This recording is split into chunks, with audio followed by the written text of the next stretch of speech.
The emergency klaxon pierced through the hull of the mining station Kepler 442, its shrill cry echoing through the corridors like a wounded animal. Marcus Chen wiped the sweat from his forehead as he finished securing the last plasma conduit in Section C. The automated voice crackled through his comm unit, speaking in the universal trade language that all species in the Galactic Mining Consortium understood. Hull breach detected in Section F. All personnel evacuate immediately. Repeat, hull breach in Section F. Marcus cursed under his breath. Section F housed the exotic matter processing labs where the Zenthari worked. The Zenthari were a proud species, tall and elegant, with translucent blue skin that seemed to shimmer in the artificial light. They kept to themselves mostly, considering humans to be crude and barbaric despite humanity's recent acceptance into the galactic community. The station shuddered violently, throwing Marcus against the bulkhead. Whatever had caused the breach was getting worse. He grabbed his emergency kit and rushed toward Section F, his boots clanging against the metal flooring. The corridor lights flickered ominously as he ran. Most humans would have followed protocol and headed to the evacuation pods. But Marcus had never been good at following rules, especially when lives were at stake. His grandfather had been a rescue worker back on Earth, pulling people from burning buildings and collapsed mines. The old man had always said that sometimes you had to choose between being safe and being human. The blast doors to Section F were already sealed, red warning lights flashing around the frame. Marcus pulled up the emergency override on his wrist computer. The doors groaned open, revealing a nightmare of twisted metal and sparking electronics. The air was thin here, the emergency atmosphere barely holding. Through the chaos, he heard something that made his blood run cold. A voice, weak and desperate, calling out in Zenthari. He didn't speak the language fluently, but he recognized the tone of someone in mortal danger. Marcus pushed deeper into the damaged section, his emergency suit's headlamp cutting through the smoke and debris. The gravity generators were failing, causing loose objects to float in lazy arcs through the air. A piece of jagged metal nearly took his head off as it spun past. He found her trapped beneath a massive processing unit that had torn loose from its moorings. The Zenthari female was pinned at the waist, her usually pristine white laboratory coat torn and stained with the luminescent blue fluid that served as her blood. Her large dark eyes met his through the smoke, wide with pain and something that looked like surprise. "Human," she gasped in accented standard, "you should not be here." Marcus knelt beside her, quickly assessing the situation. The processing unit weighed at least 2 tons, and its sharp edges had already done significant damage. But she was alive, and that was what mattered. "Yeah, well, I never was good at listening to should," he said, pulling out his plasma cutter. "What's your name?" "Lyra," she whispered, her voice growing weaker. "Lyra Vesnalim. But why does it matter?" "We will both die here." "Not today," Marcus said firmly. He began cutting away the debris around her, working as quickly as he dared. "I'm Marcus, by the way, and I'm getting you out of here." Lyra watched him work with those large, intelligent eyes. In Zenthari culture, personal sacrifice for another was considered the highest form of honor, but it was typically reserved for family or bonded pairs. The concept of a stranger, especially a human, risking his life for her was almost incomprehensible. "The structural supports are failing," she said, pointing weakly at the ceiling above them. "The entire section will collapse soon. Leave me and save yourself." Marcus glanced up. She was right. The metal beams were groaning under the stress, and hairline cracks were spreading across their surfaces. But he had never left anyone behind, and he wasn't about to start now. "Sorry, but that's not happening," he said, continuing to cut. "My grandfather used to say that the measure of a person isn't in how they live, but in who they're willing to die for." The plasma cutter finally broke through the last piece of debris. Marcus grabbed Lyra under her arms and tried to pull her free, but she cried out in pain. Her legs were badly damaged, possibly broken. "I cannot walk," she said, her voice barely audible now. "Please, just go." Instead, Marcus scooped her up in his arms, surprised by how light she was despite her tall frame. Zenthari were built like dancers, all long limbs and graceful curves. Her head lolled against his shoulder as he carried her toward the exit. The station shook again, more violently this time. Behind them, Marcus could hear the grinding shriek of metal giving way.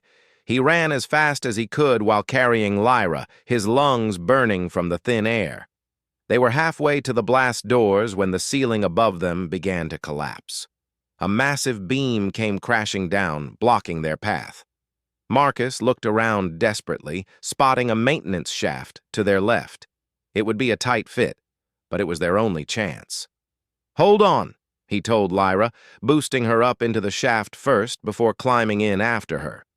The space was barely wide enough for one person, let alone two, but Marcus managed to crawl forward while half carrying, half dragging the injured Zenthari. The shaft led to an emergency access corridor in Section E, which was still pressurized and safe. Marcus pulled Lyra out and immediately began first aid, using his emergency medical supplies to stop the bleeding from her wounds. His hands worked quickly and efficiently, the result of mandatory survival training all mining station personnel received. "Why?" Lyra asked as he wrapped her injured leg. "Why did you risk your life for me? We are not of the same species. We are not bonded. In Zenthari society, such an act is reserved only for the closest relationships." Marcus paused in his work, meeting her gaze. "Where I come from, we don't need a reason to help someone who's in trouble. It's just what we do." "But I have treated your kind with disdain," she said, shame coloring her voice. "My people believe humans to be primitive and violent.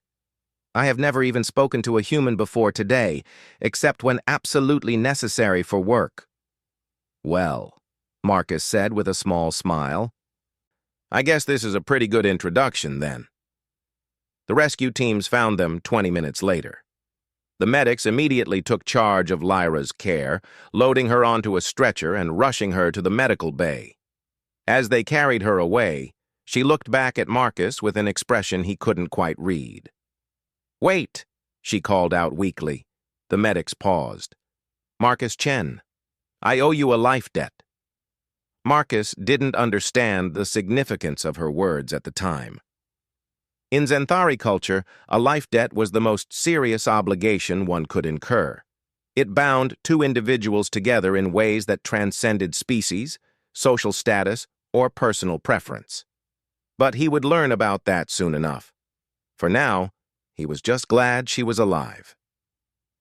The investigation into the station breach revealed that a micrometeorite had struck the hull at exactly the wrong angle, causing a cascade failure in the structural supports. It was a one-in-a-million accident, the kind of thing that made space travel dangerous despite all the safety protocols. Marcus returned to his quarters after giving his statement to the investigators. He was exhausted, both physically and emotionally. The adrenaline had worn off, leaving him shaky and drained. He had just settled down with a cup of coffee when his door chimed. Standing in his doorway was another Zenthari, this one male with the distinctive silver markings that indicated high rank in their hierarchy. His expression was stern and formal. "Marcus Chen," the alien said in perfect standard. "I am Corin Vel Thran, cultural attaché for the Zenthari delegation. I must speak with you regarding Lyra Vesnalim."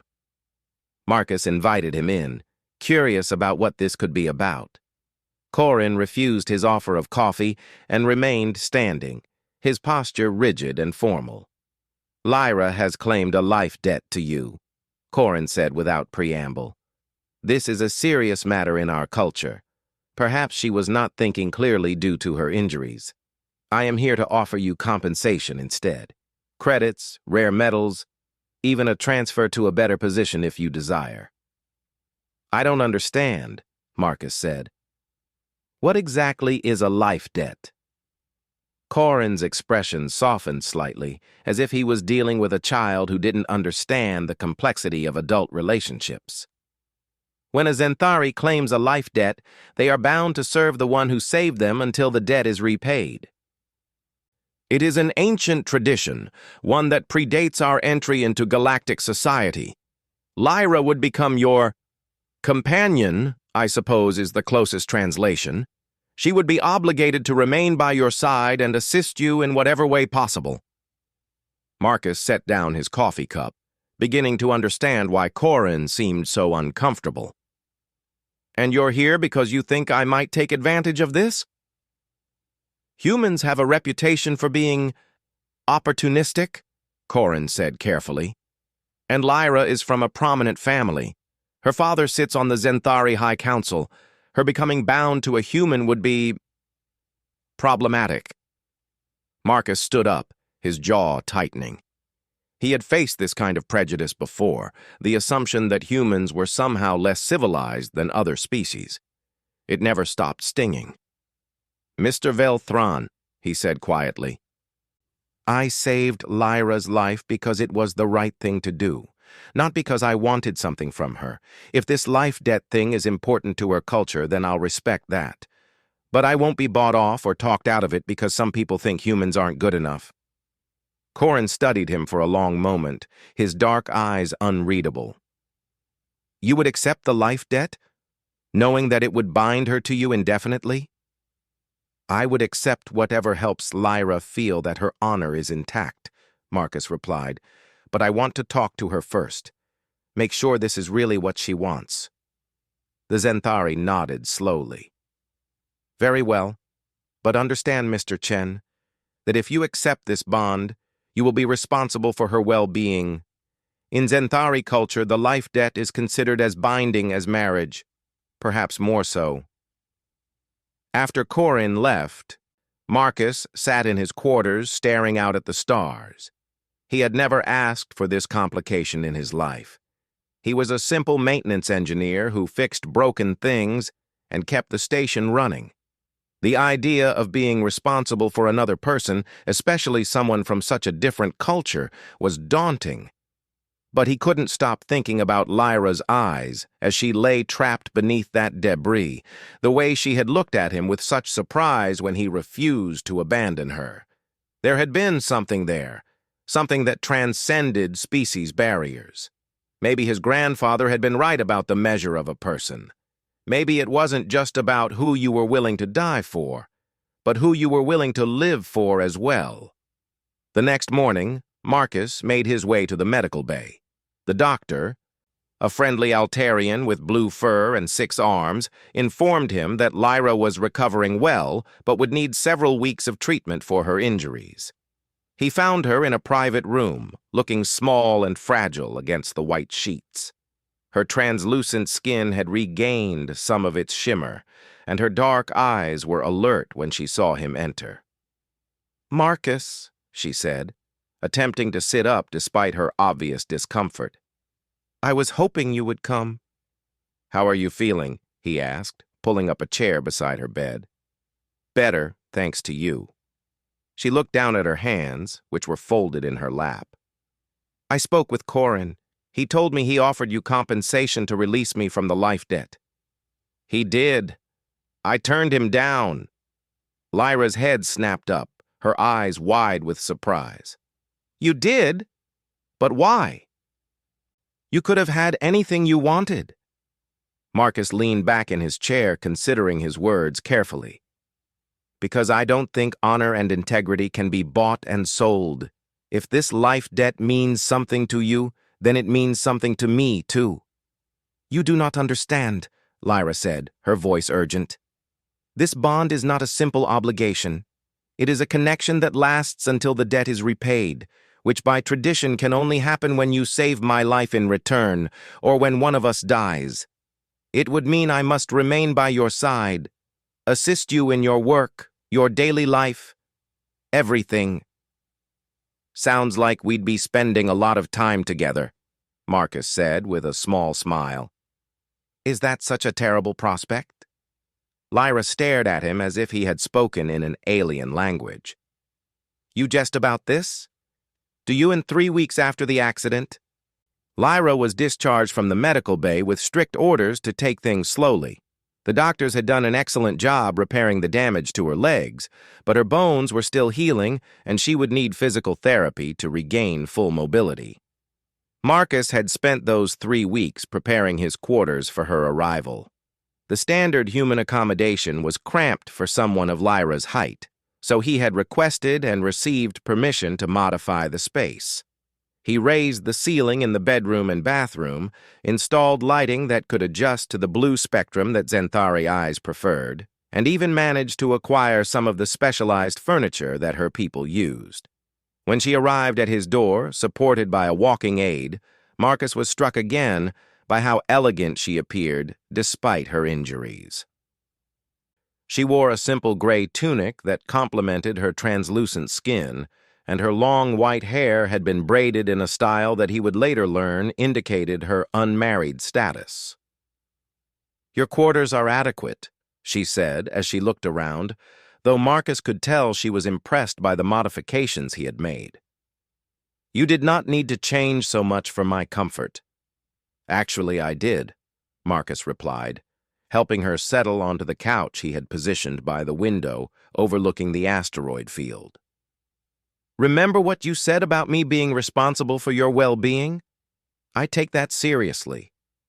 Lyra studied him with those large, intelligent eyes. "You continue to surprise me, Marcus Chen. In my culture, most would have made such modifications grudgingly, as a burden to be endured. You seem to have done this willingly." "That's because I don't see you as a burden," Marcus said, settling into the chair across from her. "Look, I know this whole situation is weird for both of us. We're from different species, different cultures, and we barely know each other. But maybe we can figure it out as we go along." The first few days were awkward as they learned to navigate the practicalities of sharing living space. Xanthari were naturally nocturnal, preferring to be active during the station's night cycle when the artificial lighting was dimmer. Marcus adjusted his schedule to accommodate this, finding that he actually enjoyed the quieter atmosphere of the station during the night shift. Lyra insisted on contributing to their daily routine, despite her injuries.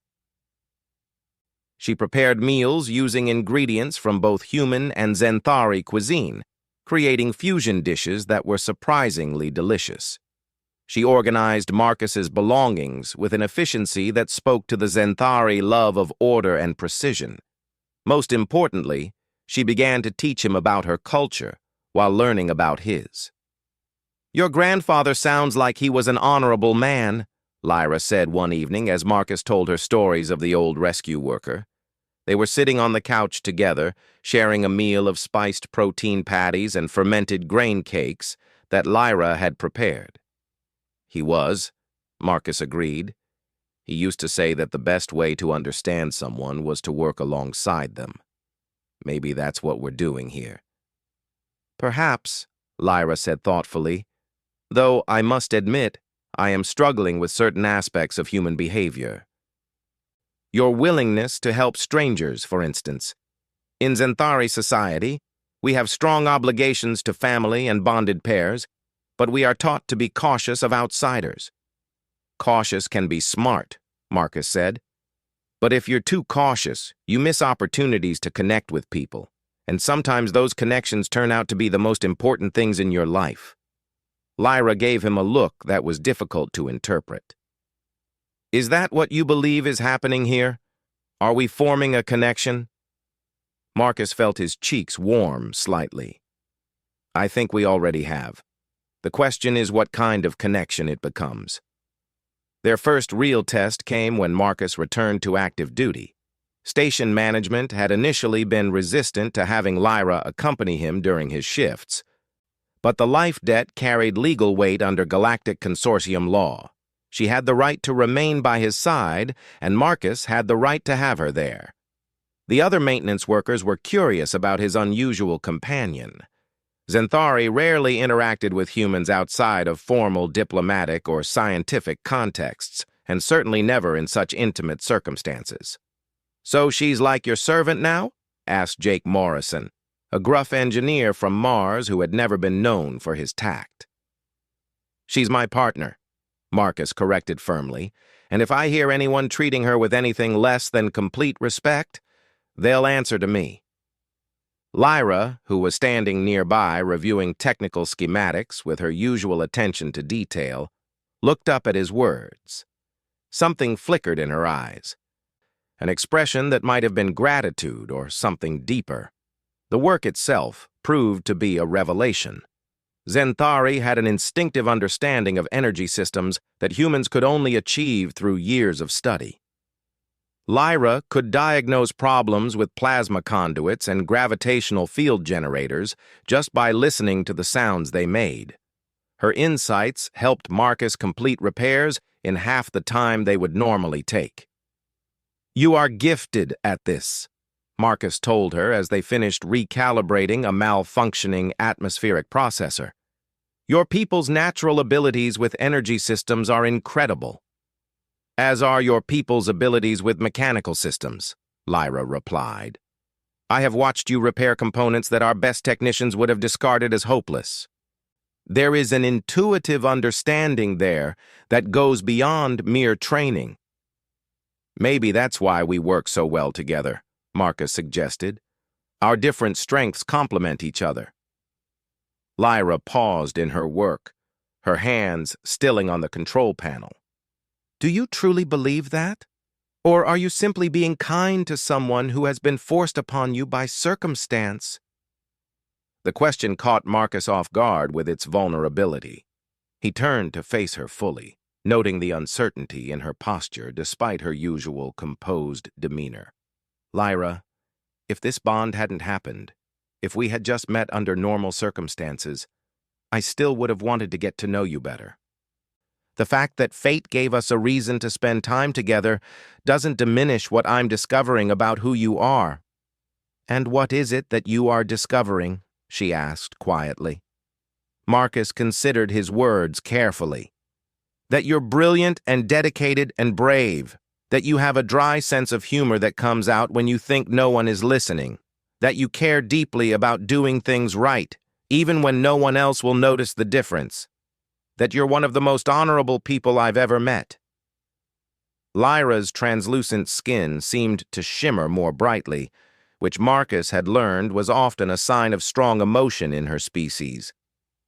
"I find myself making similar discoveries about you," she admitted. "It is unsettling." "Why unsettling?" "Because it challenges everything I was taught to believe about humans. And because—" She trailed off, looking uncertain. "Because what?" Marcus prompted gently. "Because I find myself caring what you think of me in ways that go beyond the obligations of the life debt," she finished in a rush, as if the words had been forced out of her. Marcus felt his heart rate increase. "Is that a bad thing?" "I do not know," Lyra said honestly. "In my culture, emotional bonds outside of family are approached very carefully. We are taught that such feelings can cloud judgment and lead to poor decisions. But with you, I find that my judgment feels clearer, not cloudier." Before Marcus could respond, his comm unit crackled to life. "Emergency in Section D," came the dispatcher's voice. "Coolant leak in the main reactor housing. All available maintenance teams respond immediately." They rushed to Section D, joining a team of engineers and technicians who were already assessing the situation. The coolant leak was severe, threatening to trigger an automatic reactor shutdown that would leave the station without power for days. Worse, the radiation levels were climbing rapidly. "We need to get in there and seal that leak manually," said Chief Engineer Patricia Valdez, a veteran of 20 years in space construction. "But the radiation exposure would be lethal for anyone who stays longer than 5 minutes." Marcus studied the schematics on the emergency display. The damaged coolant line was in a narrow access tunnel that would require someone to crawl nearly 50 meters through increasingly dangerous radiation. "I can do it," he said. "My suit's radiation shielding is rated for this level of exposure, barely." "No," Lyra said immediately. The tunnel is too narrow for your shoulders. You would become trapped before reaching the leak. But I could fit through. Absolutely not, Marcus replied firmly. The radiation would kill you even faster than it would kill me. Xanthari physiology is more sensitive to that kind of exposure. Lyra's eyes flashed with determination. Perhaps. But Xanthari are also naturally resistant to energy-based damage in ways humans are not. And I am smaller and more agile.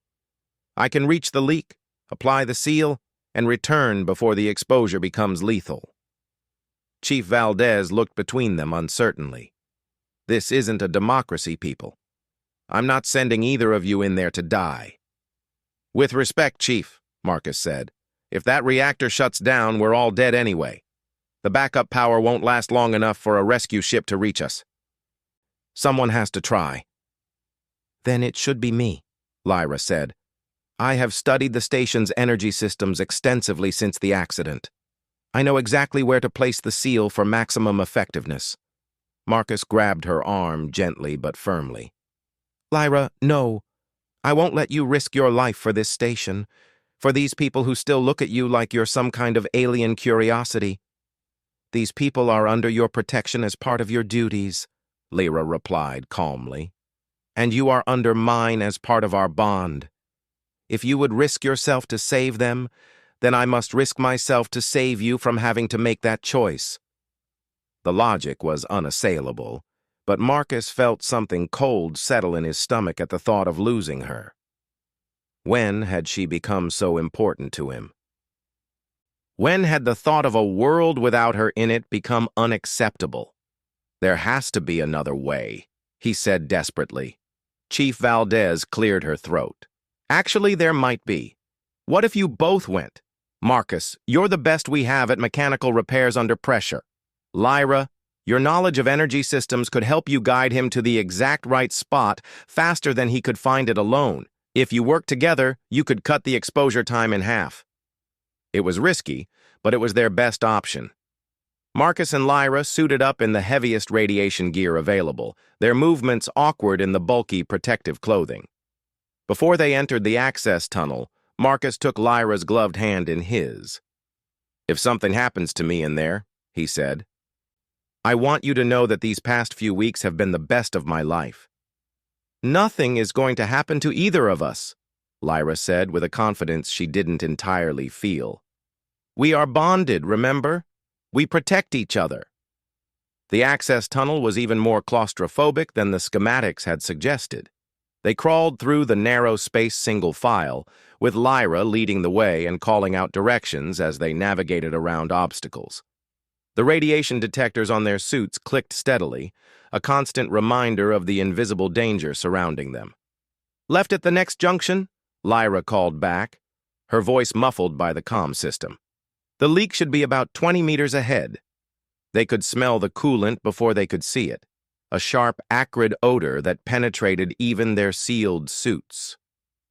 The leak was worse than they had expected, a steady spray of toxic fluid that hissed against the tunnel walls.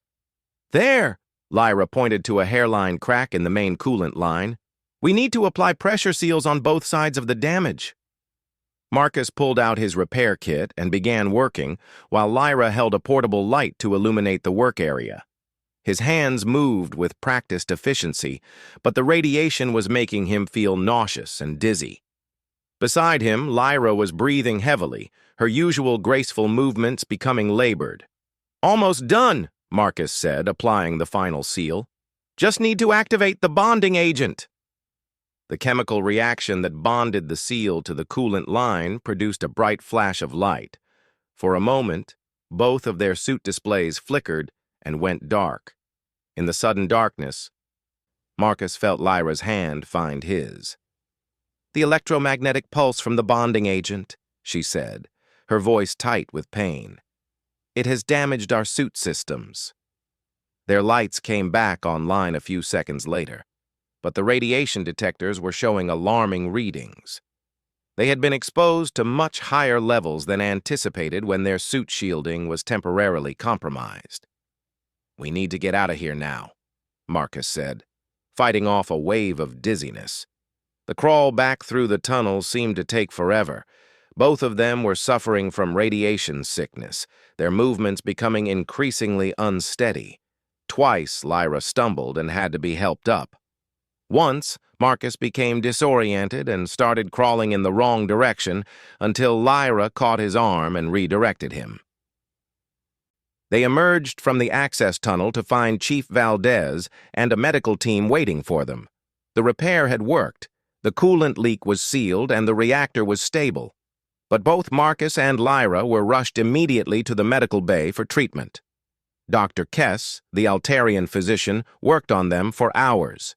The radiation exposure had been severe but not fatal thanks to their protective gear. However, both of them would need several days of treatment and monitoring. "You were lucky," Dr. Kess told them as they lay in adjacent beds in the medical bay. "A few more minutes of exposure and the damage would have been irreversible." Marcus turned his head to look at Lyra, who appeared pale and exhausted but alert. "Was it worth it?" he asked. "To save 1,200 lives?" Lyra replied. "Of course it was worth it." "That's not what I meant," Marcus said softly. Lyra was quiet for a moment, her dark eyes studying his face. To work alongside someone who would risk everything to protect others. To discover that courage and honor are not limited by species. Yes, Marcus, it was worth it. Over the next few days, as they recovered together, Marcus noticed a change in how the 06 months after the reactor incident, Marcus and Lyra had developed a rhythm that surprised everyone who knew them, including themselves. Their partnership had evolved beyond the formal obligations of the life debt into something deeper and more complex. They worked together seamlessly, lived together comfortably, and had begun to finish each other's thoughts in a way that made other station personnel alternately envious and slightly uncomfortable. The changes weren't just personal. Word of their successful partnership had reached the upper levels of the Galactic Mining Consortium, and they had been assigned increasingly important projects. Their unique combination of human mechanical intuition and Zenthari energy system expertise made them the go-to team for the station's most challenging technical problems. Marcus was reviewing maintenance schedules in their shared quarters when Lyra entered, moving with the fluid grace that had fully returned after her injuries healed. She carried a data pad and wore an expression that he had learned meant she was wrestling with something complicated. "We have received a communication from the consortium headquarters," she said without preamble, settling beside him on the couch they had come to think of as theirs. "Good news or bad news?" Marcus asked, though her tone suggested he already knew the answer. "Both, perhaps," Lyra replied. "They are offering us a new assignment, a prestigious one. We would be part of a team establishing a new mining operation in the Vega system. The pay increase would be substantial, and the career advancement opportunities significant." Marcus set down his datapad and turned to give her his full attention. "That does sound like good news. What's the bad part?" Lyra's fingers traced abstract patterns on the couch's armrest, a nervous habit she had developed. "The assignment is for a minimum of 5 standard years, and it would require us to work closely with representatives from multiple species, including several Zenthari scientific delegations." "Ah," Marcus said, beginning to understand her concerns. "Including people who know your family?" "Including my father," Lyra confirmed quietly. "Corin sent word ahead about our arrangement. The consortium leadership is curious about whether our success here can be replicated in other human Zenthari partnerships.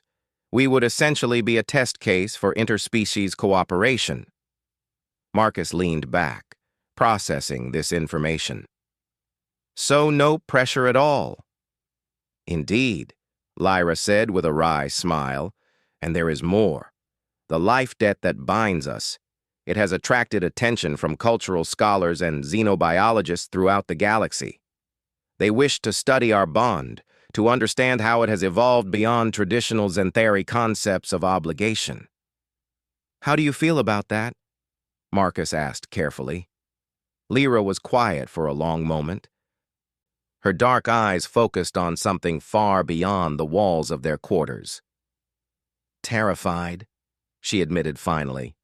"For months, we have existed in this small bubble where our relationship makes sense to us, even if we don't fully understand it ourselves.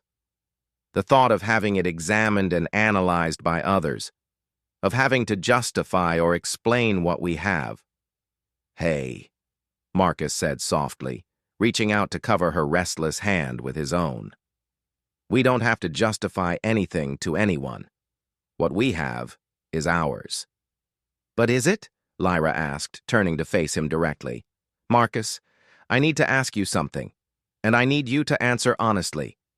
Do you ever wonder if what we feel for each other is real, or if it's simply a result of the circumstances that brought us together? The life debt, the isolation, the shared dangers we've faced?" The question hung in the air between them like a challenge.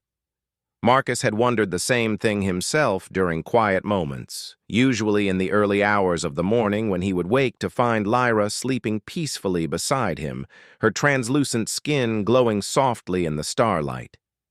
"Every day," he said honestly. "But then I remember that the most real things in life often come from extraordinary circumstances. My grandfather met my grandmother during an earthquake rescue operation. They spent 3 days trapped in a collapsed building together before they were found. He always said that crisis doesn't create character, it reveals it." "And what has our crisis revealed?" Lyra asked. "That you're brave and selfless and brilliant," Marcus said immediately. "That you have a terrible habit of hogging the blankets but make amazing breakfast fusion cakes. That you hum Zenthari lullabies when you're concentrating on technical problems. That you've become the most important person in my universe." Lyra's skin shimmered with emotion. "Those are observations about my habits and your feelings. What has it revealed about us together?" Marcus considered this carefully. "That we make each other better. That we balance each other's strengths and compensate for each other's weaknesses. That we've created something together that neither of us could have achieved alone." "Yes," Lyra said softly. "But Marcus, there is something else. Something I have been reluctant to discuss because I was not certain how you would respond." "You can tell me anything," Marcus assured her. Lyra took a deep breath. "In traditional Zenthari culture, the life debt can be dissolved in only 2 ways. Either the debtor saves the life of their creditor, balancing the obligation, or one of the parties dies. But there is a third way, one that is rarely used because it requires both parties to agree to something that transcends the original debt." "Which is?" "Bonding," Lyra said simply. "Not the temporary obligation of a life debt, but the permanent connection of a mated pair. It would mean that we choose to remain together not because of duty or circumstance, but because we actively decide that our lives are better shared than separate." Marcus felt his heart begin to race. "Are you asking what I think you're asking?" "I am asking if you would consider making our partnership permanent," Lyra said, her voice steady despite the magnitude of the question. "Not just for the Vega assignment, but for life. I am asking if you love me enough to choose me every day, not because you have to, but because you want to." The silence stretched between them, filled with possibility and fear in equal measure. Marcus looked into Lyra's eyes and saw his own future reflected there, a future where every challenge would be faced together, every victory shared, every setback overcome as a team. "I love you," he said simply. "Not because you're brave or brilliant or beautiful, though you are all those things. I love you because you see the world in ways that make me want to be better than I am. Because you challenge me and support me and make me laugh even when we're crawling through radioactive tunnels. Because I can't imagine a version of my life without you in it that would be worth living."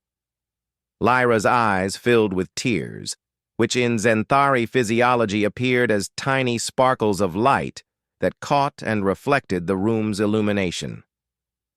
"Then you will bond with me?" You will accept the Vega assignment so we can build something new together?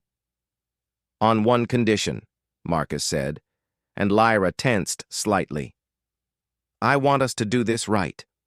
I want to learn about Zenthari bonding ceremonies, and I want you to learn about human marriage traditions. I want us to create something that honors both our cultures while being uniquely ours. You would do that? Lyra asked, her voice barely above a whisper. You would study my people's traditions even though many of them still see humans as inferior? Lyra, your people are going to be my people. Your family is going to be my family. Of course I want to understand your traditions. Marcus paused, suddenly struck by a thought. Speaking of which, what exactly am I getting myself into with your father? Lyra's expression became complicated. Vel Koren Ves Nalim is traditional in his views. He sits on the Zenthari High Council and has been an advocate for limiting human participation in galactic affairs. Learning that his daughter has bonded with a human will be challenging for him. But he'll come around? Marcus asked hopefully. Eventually, Lyra said with more confidence than she felt, especially when he sees what we have accomplished together. And when he meets you and realizes that his prejudices were based on ignorance rather than fact. Over the next few weeks, they threw themselves into preparation for both the Vega assignment and their bonding ceremony. Marcus learned that Zenthari bonding involved a complex ritual of energy sharing that would literally connect their life forces in ways that xenobiologists were still trying to understand. Lyra discovered that human marriage ceremonies varied widely but almost universally involved public declarations of commitment and the exchange of symbolic objects. They decided to combine elements from both traditions, creating a ceremony that would be meaningful to them while remaining respectful of their respective cultures. The station's captain, a pragmatic woman named Sarah Rodriguez, agreed to officiate using her authority under consortium law. The ceremony took place in the station's observation deck, with the entire population of Kepler 442 in attendance. Marcus wore his best dress uniform, while Lyra wore traditional Zenthari bonding robes that shimmered like captured starlight. As they stood before their friends and colleagues, Marcus was struck by how far they had come from that first day when he had pulled her from the wreckage. Do you, Marcus Chen, choose to bind your life force to Lyra Ves Nalim, to face whatever the universe may bring as partners and equals? Captain Rodriguez asked, reading from the script they had written together. I do, Marcus said firmly, looking into Lyra's eyes. And do you, Lyra Ves Nalim, choose to bind your life force to Marcus Chen, to share your strengths and support his weaknesses as partners and equals? I do, Lyra replied, her voice carrying clearly through the observation deck. The energy-sharing portion of the ceremony was unlike anything Marcus had ever experienced. As Lyra placed her hands on either side of his face and began the ancient Zenthari ritual, he felt a warmth spreading through his body that seemed to reach into his very soul. For a moment, he could sense her thoughts and emotions as clearly as his own, and he knew that she was experiencing the same thing. They were connected now in ways that transcended species, bound not by obligation or circumstance, but by choice and love. The celebration afterward was joyous and chaotic, with humans and the few other species on the station mingling freely as they congratulated the newly bonded pair. Chief Engineer Valdez made a speech about how their partnership had made the entire station safer and more efficient. Dr. Bob Kess offered a toast to the power of cooperation across species barriers. But the moment that meant the most to Marcus came near the end of the evening, when Corenvel Thrawn approached them with an expression that was difficult to read. Marcus Chen, the cultural attaché said formally, I owe you an apology. When we first met, I judged you based on preconceptions about your species rather than on your individual merit. I have since observed your actions and your character, and I find myself in the unusual position of believing that Lyra has chosen well." "Thank you," Marcus replied, genuinely moved by the admission. "That means more than you know." "Furthermore," Corin continued, "I have sent word to Lyra's father about this bonding. I took the liberty of including recordings of your partnership's achievements and testimonials from station personnel about your character. While Vel Corin is traditional in his views, he is also fair. I believe he will come to see what I have seen." Lyra embraced Corin with genuine warmth. "Thank you, old friend. Your support means everything to us." As the celebration wound down, Marcus and Lyra found themselves alone on the observation deck, looking out at the stars that had brought them together and would soon take them to new adventures. "Are you ready for Vega?" Lyra asked, leaning against his shoulder. "As ready as I can be," Marcus replied, wrapping his arms around her. "Though I have to admit I'm nervous about being the poster couple for interspecies cooperation. What if we mess it up?" "We won't," Lyra said with quiet confidence. "We have something that can't be manufactured or replicated in a laboratory. We have trust, respect, love, and the willingness to work together despite our differences. That's a foundation that can support anything the universe throws at us." "When did you become so wise?" Marcus asked with a smile. "I learned from a human who once told me that the measure of a person isn't in how they live, but in who they're willing to die for," Lyra replied, "though I prefer the version I've discovered since then." "Which is? The measure of a person isn't in who they're willing to die for, but in who they choose to build a life with." Marcus tightened his embrace, marveling at how much his world had changed since that day when he had heard a voice crying for help in the wreckage. He had saved Lyra's life, but in doing so, she had given him a purpose and a future he never could have imagined.